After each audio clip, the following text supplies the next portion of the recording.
Hello to all the JEE soldiers aspirants जो भी बोलो एज यू नो कि जेई ख़त्म हो चुकी है but I am confuse JEE ख़त्म हुई है या मैं खुद भी ख़त्म हो गई हूँ उसके साथ मैंने 11th में जेई प्रेप स्टार्ट नहीं की थी, मैंने 12th में की थी और मैं एक ड्रॉपर हूँ। तो अभी मेरा एग्ज़ाम हो चुका है एट अप्रैल शिफ्ट 2 है ना। तो मैं इस एग्ज़ाम से ना आज़ादी चाहती थी। वो 2 साल मेरे कैसे निकले हैं, इट्स टू टफ ब्रो। मैंने बहुत पढ़ाई की है, बट फिर भी मुझे अभी रिग्रेट है कि थोड़ा और मैं बेटर कर सकती थी शायद, पता नहीं। वो ड्रॉप ईयर वैसे तो निकल गया है बट वो ड्रॉप ईयर मेरे अंदर से निकलेगा या नहीं निकलेगा पता नहीं। वो कितने सालों तक वो चीज़ मेरे साथ चलेगी। जैसे मैंने बोला कि मैं जेई से आज़ादी चाहती थी। हाँ, मैंने पिछले 2 साल यही सोचा है कि कब ख़त्म होगी, मैं बहुत स्ट्रेस फील कर रही हूँ, मैं बहुत ऐसा फील कर रही हूँ। बट जब से जेई ख़त्म हुई है ना, अब मैं डायरेक्शन लेस फील कर रही हूँ। मैंने एडवांस कभी टारगेट करी ही नहीं थी। कहीं ना कहीं मैंने पहले ही ये अज्यूम कर लिया था कि मेरा एडवांस नहीं होगा, तो मैंने एडवांस टारगेट नहीं करी थी। मैं बस ऐसा मेरा मेंस का था। तो जैसे कि एज ए ड्रॉपर मेंस ख़त्म हो चुकी है, सेकेंड ड्रॉप का लोग सोचेंगे बट नहीं, सेकेंड ड्रॉप में नहीं लूँगी। मेरा एक ड्रॉप में ही बहुत हो चुका है, तो सेकेंड ड्रॉप लेने का मेरा मन नहीं है। बट अब मुझे ऐसा लग रहा है कि जेई ऐसा है कि फिर से एक चांस मिल जाता अगर, तो शायद अच्छा हो जाता। और ऐसा कि अब समझ नहीं आ रहा है क्या करो, क्योंकि जब तुम जेई कर रहे हो, दोस्तों के भी फ़ोन आ रहे हैं तो तुम बस यही बोल रहे हो कि भाई बहुत पढ़ना है, भाई बहुत पढ़ना है, भाई मैथ्स नहीं समझ आ रहा, भाई एग्ज़ाम है इस डेट को।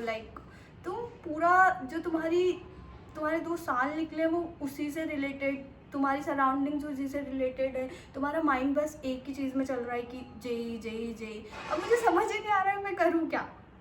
मुझे ऐसा लगता है कि मेरा दिन कैसे निकलेगा। मैं पढ़ नहीं रही हूँ, मैं कुछ कर नहीं रही हूँ, मुझे ना डायरेक्शन लेस फील हो रहा है। डायरेक्शन खुद डायरेक्शन लेस फील कर रही है, समझ रहे हो तुम।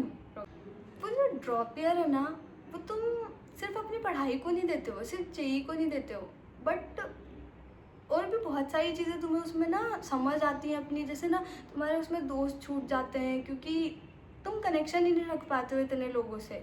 और ना बहुत टफ होता है ड्रॉप लेके किसी चीज़ की प्रिपरेशन करना, जब तुम देख रहे हो कि तुम्हारे साथ वाले तुम्हारे फ्रेंड्स वो सब कॉलेज कर रहे हैं, अब उनका फर्स्ट ईयर कंप्लीट हो जाएगा और तुम्हारा ड्रॉप ईयर कंप्लीट हुआ है और रिजल्ट अभी तुम्हें पता नहीं है कि तुम बिल्कुल बहुत ही अच्छे आईआईटी में ही जा रहे हो बिल्कुल, या बहुत ही अच्छे किसी कॉलेज में जा रहे हो।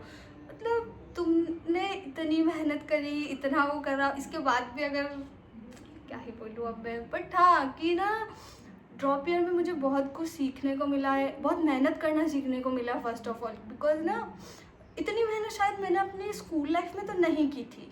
वहाँ तो कम पढ़ के भी मार्क्स आ जाते थे, बट यहाँ तो इतना पढ़ के भी मार्क्स देखने को ही नहीं मिल रहे हैं। कितनी कितनी बार तुम अकेले बैठ के रोए हो। ड्रॉप ईयर एक ड्रॉप बहुत बड़ी चीज़ होती है। ड्रॉप ईयर सिर्फ ड्रॉप ईयर नहीं, लिटरली डाउनफॉल ईयर बोल सकते हो तुम इसे। तुम समझ ही नहीं पा रहे हो तुम्हारे साथ क्या क्या हो गया पिछले 1 साल में, किसी को पता ही नहीं है। तुमने कैसे अपने आप को उस चीज़ से ठीक कराए, तुम कितनी बार फ्रस्ट्रेट हुए हो अपने मार्क्स को लेके, तुम्हें कितनी बार ये फील हुआ है कि अब मुझसे नहीं होगा, मुझे बीच में छोड़ देना चाहिए। कितने दिन तुम नहीं पढ़ पाए, उस चीज़ का रिग्रेट। कितने दिन उस चीज़ का रिग्रेट कि मुझे ड्रॉप लेना ही नहीं चाहिए था। इसमें बहुत सारी चीज़ें होती हैं। बट अब पता नहीं क्यों मुझे ऐसे बार बार फील हो रहा है कि एक बार और काश मैं यही कर पाती, काश मैं एक बार और यही कर पाती। और सो फाइनली, चाहते हुए या ना चाहते हुए, signing off as an JEE aspirant.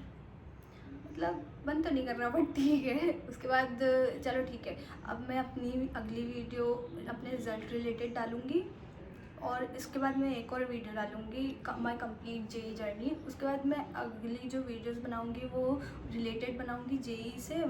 उसमें तुम्हें इन्फॉर्मेशन मिलेगी कि जो मिस्टेक्स मैंने कर दी वो तुम मत करना, या मेरे रिग्रेट्स, या तुम क्या चीज़ कर सकते हो क्या नहीं। तो इसके लिए चैनल को सब्सक्राइब करो और लाइक भी कर देना यार।